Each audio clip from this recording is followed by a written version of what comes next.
Hello friends, குழந்தைங்கள சாப்பிட வைக்கிறது ரொம்பவே கஷ்டம். அவங்களுக்கு பிடிச்ச மாதிரி ரெசிபியை தேடி தேடி கற்றுக்கிட்டு அவங்களுக்கு ஏற்ற மாதிரியே நம்ம செஞ்சு கொடுக்கணும். குழந்தைங்களுக்கு பிடிச்ச மாதிரி ரொம்பவே குயிக்கான ஒரு பன்னீர் பராத்தா ரெசிபி எப்படி செய்யறதுன்னு பார்க்கலாம். இந்த ரெசிபி செய்யறதுக்கு தேவையான பொருட்கள் இவ்வளோதான். இந்த ரெசிபி லிஸ்ட்டை சேவ் பண்ணி வச்சுக்கோங்க. பன்னீர் பராத்தா பண்ணுறதுக்கு ஃபஸ்ட்டு நம்ம சப்பாத்தி மாவு ரெடி பண்ணி வச்சுக்கலாம். அதுக்கு ஒரு பவுலில் 3 கப் அளவுக்கு கோதுமை மாவு சேர்த்துக்கோங்க.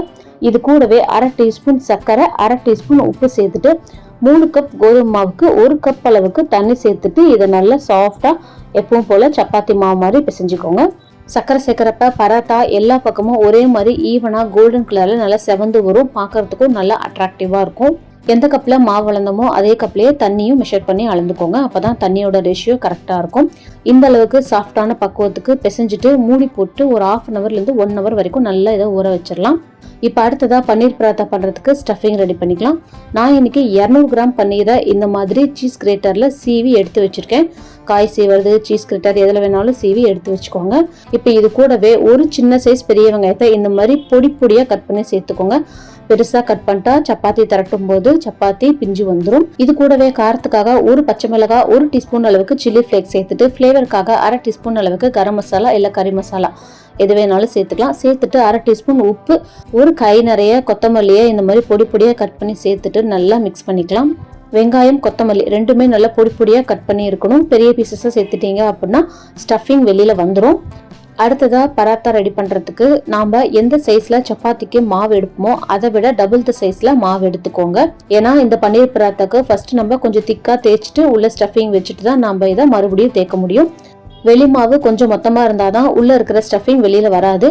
இந்த சப்பாத்தி மாவை ஃபஸ்ட்டு சின்ன சைஸில் திரட்டிட்டு உள் சைடில் மாவு கொஞ்சம் தூவி விட்டுட்டு இந்த மாதிரி எல்லா பக்கமும் பரப்பி விட்டுட்டு நம்ம ரெடி பண்ணி வச்சிருக்க ஸ்டஃபிங்கை ஒரு 4 டீஸ்பூன் அளவுக்கு சேர்த்துக்கலாம். சப்பாத்தி மாவு கொஞ்சம் திக்காக எடுத்துருக்கோம் அப்படின்னா ஸ்டஃபிங்கும் உள்ளே நிறையா வச்சாதான் சாப்பிடும்போது பன்னீர் ஃப்ளேவரோட நல்லாயிருக்கும். இப்போ இதை இந்த மாதிரி மடிச்சுட்டு இது மேலே இருக்க எக்ஸ்ட்ரா சப்பாத்தி மாவு மட்டும் இந்த மாதிரி எடுத்துட்டு அடியில் ஒட்டாமல் இருக்கிறதுக்காக இந்த மாதிரி அடிப்பக்கமும் மேல் பக்கமும் கோதுமை மாவு தூவிட்டு நல்லா கோதுமை மாவில் பரட்டினதுக்கு அப்புறமா இந்த மாதிரி திரட்டினீங்க அப்படின்னா அழகாக இது ரவுண்ட் ஷேப்பில் வந்துடும். ரொம்ப அழுத்தி தேய்க்கக்கூடாது. மேலே மட்டும் இதை லைட்டாக தேய்ச்சிக்கோங்க. எந்த அளவுக்கு மெலிசாக தேய்க்க முடியுமோ அந்த அளவுக்கு ஸ்டஃபிங் வெளியில் வராத மாதிரி மெலிசாக தேய்ச்சிக்கோங்க. ரொம்ப மொத்தமாக இருந்துட்டாலும் சாப்பிடும் பொழுது ரொம்ப திக்காக இருக்கிற மாதிரி இருக்கும் சப்பாத்தி. இந்த மாதிரி ஃபுல்லாக தேய்ச்சிட்டு நல்லா சூடாக இருக்கிற தோசைக்கல்லில் இதை அப்படியே சேர்த்துடலாம். அடுப்பை மீடியம் ஃப்ளேமில் வச்சு நல்லா ஒரு சைடு 30 செகண்ட்லேருந்து 45 செகண்ட் வரைக்கும் நல்லா வெந்ததுக்கப்புறமா இதை இன்னொரு பக்கமாக திருப்பி போட்டுருங்க. திருப்பி போட்டுட்டு இந்த மாதிரி டிஷ்யூ பேப்பர் இல்லாட்டி துணி ஏதாவது வச்சுட்டு இந்த மாதிரி அழுத்தி விட்டீங்க அப்படின்னா எல்லா பக்கமும் நல்லா ஈவனாக வெந்து வரும். உள்ளேயும் நல்லா வேகும். இந்த சைடும் அதே மாதிரி ஒரு 30லேருந்து 45 செகண்ட் நல்லா வெந்ததுக்கு அப்புறமா மறுபடியும் இதை திருப்பி விடுங்க. பின்னாடி பக்கமும் அதே மாதிரி இது டிஷ்யூ பேப்பர் இல்லாட்டி துணி வச்சுட்டு இந்த மாதிரி நல்லா அழுத்தி கொடுங்க. இப்போ பாருங்க எல்லா பக்கமும் ஒரே மாதிரி ஈவனாக வெந்து வந்திருக்கு. இப்போ கடைசியாக இதை இறக்கிறதுக்கு முன்னாடி இந்த மாதிரி மேலே பட்டர் தடவிட்டு எல்லா பக்கமும் இந்த மாதிரி தடவி விட்டுறலாம். கடைசியாக இந்த மாதிரி பட்டர் சேர்த்துட்டு நம்ம வேக வைக்கும் போது நல்லா ஃப்ளேவர்ஃபுல்லாக வாசனையாக இருக்கும். நல்லா வேகாத சைட் கூட நல்லாவே இது வெந்துடும். இப்போ பாருங்கள் ரொம்பவே பர்ஃபெக்டாக ரெடி ஆயிடுச்சு பன்னீர் பராத்தா. இந்த மாதிரி சுட்டு வச்சுட்டு குழந்தைங்களுக்கு பேக் பண்ணுறதுக்கு முன்னாடி இந்த மாதிரி கத்தியில் ஒரு 4 பீசஸாக கட் பண்ணி சேர்த்துட்டிங்க அப்படின்னா அவங்களுக்கு சாப்பிட்றதுக்கு ரொம்ப ஈஸியாக இருக்கும். இந்த பன்னீர் பராத்தா ஆறுனதுக்கு அப்புறமும் இதே சாஃப்ட்னஸோட ரொம்பவே சூப்பராக இருக்கும்.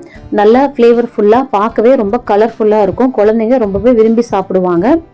இந்த ரெசிபியை கண்டிப்பாக உங்கள் வீட்டில் ட்ரை பண்ணி பாருங்கள். ட்ரை பண்ணி பார்த்துட்டு எப்படி வந்துச்சுன்னு எனக்கு கமெண்ட்ஸில் சொல்லுங்கள். நம்ம சேனல் உங்களுக்கு பிடிச்சிருந்தா லைக் பண்ணுங்கள், ஷேர் பண்ணுங்கள், மறக்காமல் சப்ஸ்கிரைப் பண்ணுங்கள். தேங்க்யூ.